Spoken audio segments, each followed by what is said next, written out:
We will Cool. let. So Hung is our one of our sneak ambassador, and he's going to talk about how to dunk your junk into the pool. So yeah, hand it over to you, Hung. Yeah. Hey everyone, thanks for having me. And this is my talk on how to dunk your junk into the cyberpool. Hopefully, this won't get too sexist. I hope so. First of all, I would like to introduce myself. As I've said, my name is Hung.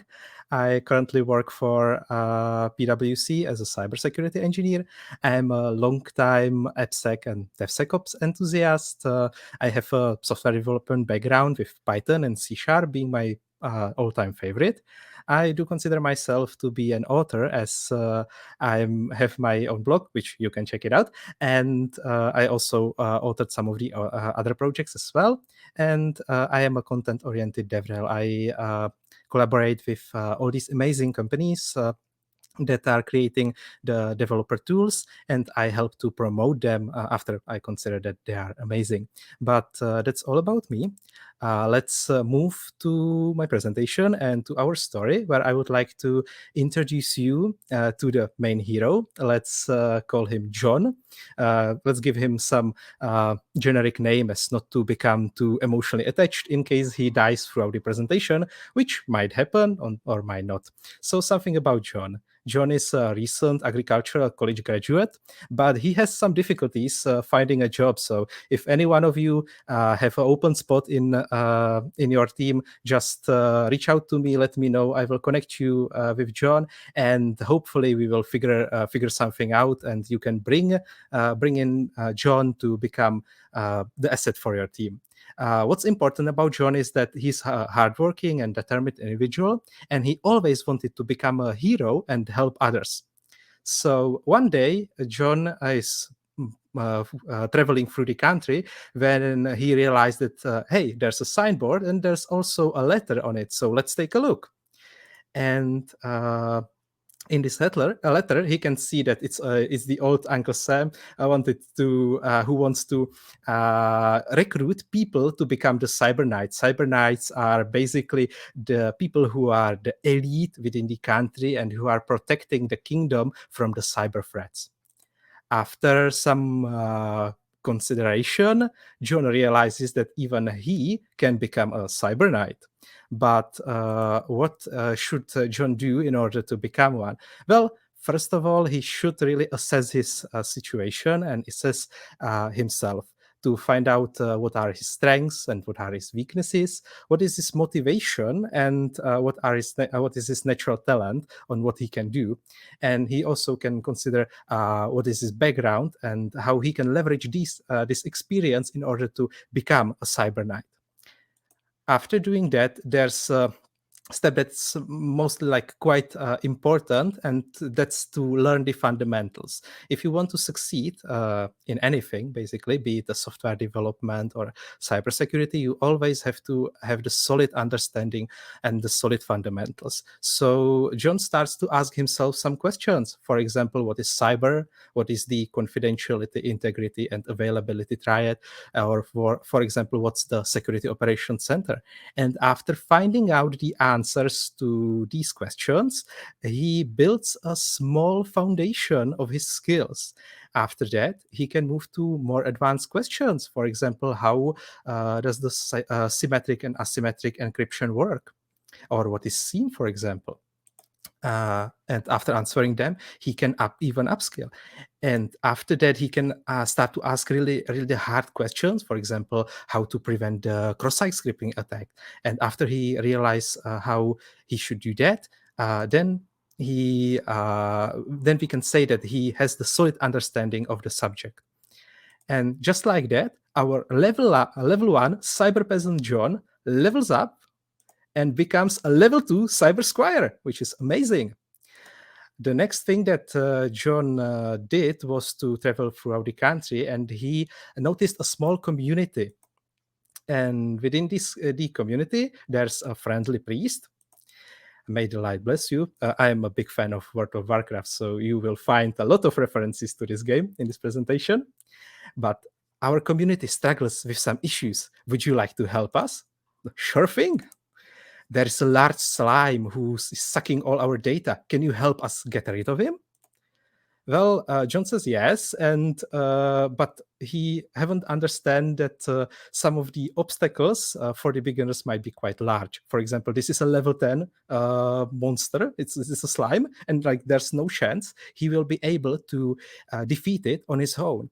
But the good thing with the communities is that there are a lot of other people who are much more skilled and who can show up from out of nowhere and help you.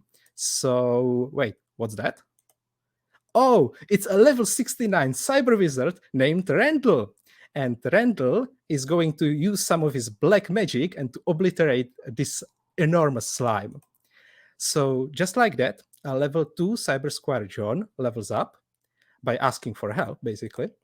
And he becomes a level 3 cyber footman. So, there's quite a moment between Randall and John, and hey, I see that you don't shy away from danger. Have you considered teaching and sharing your experience? It might help others. Well, that one's true. Actually, when you are a beginner and you just acquired some of the skills, it's always nice to share it with others. And the best way how to do that is to basically create a content about it. If you, for example, create a cheat sheet on how to use your favorite application security tool and share it with others, it might help someone. And in fact, it can give you the visibility, and you can also promote yourself into becoming a leader. That sounds interesting. I should write an article on how to deal with slimes. So that's what basically John did. He wrote an article on how to kill cyber slimes. Wow, it's a fun to create content. I should do this more. Something is coming.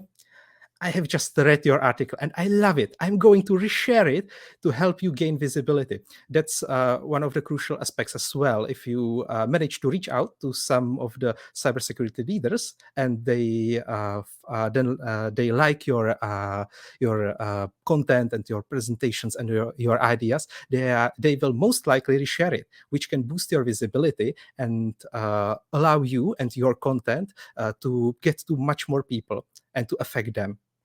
So just like that, John has more followers, and he leveled up from a level 3 cyber footman to a level 4 cyber knight. So he has finally done it. He has gained his position.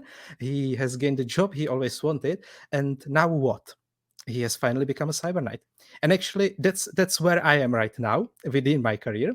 And what's most important is to never stop learning. Basically, I am so fortunate to have a great manager who came and talked to me and managed to motivate me to get the best out of me. So the same way as myself, John basically started to improving on his fundamentals and learning more. And now you might ask, like, okay, will it become useful for him? We'll see. Oh, brave adventurer, please help us. The cyber dragon has taken our princess hostage and demands a ransom. Give me gold, or I will eat the princess. But you do know what John's replies to it is? Well, actually, screw you. I have skilled up. I know that I should have a backup princess ready, so you can take your princess. I don't mind. Oof, you bested me. Well, the level 4 Cyber Knight John just levels up and becomes a level 5 Cyber King. So just to sum up the things, just to sum up the whole presentation on how you can become or how you can come from the cyber peasant to the cyber knight. You should first assess your situation. You should learn the fundamentals. It's also great to join the community. I don't want to give the promotions, but for example, the DevSecOn community is a great place to be. And you can meet a lot of like-minded folks over there who can motivate you to do other stuff, who can give you the inspiration or to cheer you up when you are down. That's always amazing. You should also start volunteering. For example, I have met some of the most amazing people just through volunteering. And to be honest, it's great. It changed my life.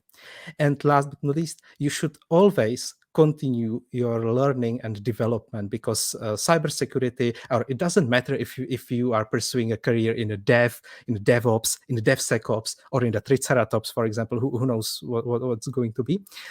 It's all about learning. We always have to improve our skills and to become become better. Well, that's all by me.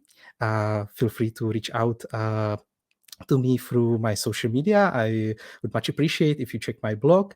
I always like to connect with like-minded folks, and I would like to thank the second community for having me.